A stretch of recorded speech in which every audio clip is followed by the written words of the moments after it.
So let's work out this example and coordinate geometry. It says point A has these coordinates, point B has these coordinates. How can we find the distance between the line segment AB? Now, we have 3 and 4, okay? We also have -5, this is -4, sorry. -5 and 2. So here, this is our x1 and our y1. This is our x2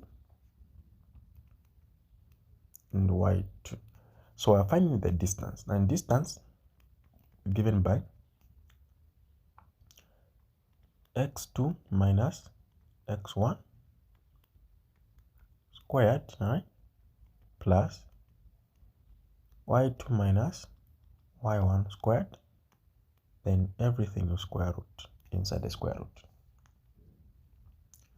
So this will give us x2 is -5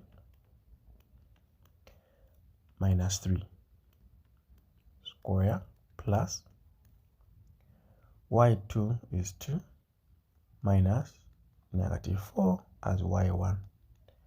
Everything inside the square root like that. So eventually we're going to have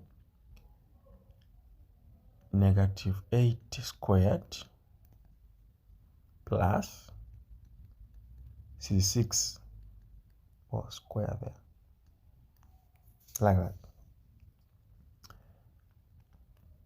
root of, what is 8 squared? 8 squared is 64 plus 6 squared, 36. So we're having a square root of what? 100, which will give us 10 units. That's all. So that's how you find the distance between a line segment, right? Or of the same line segment between 2 points.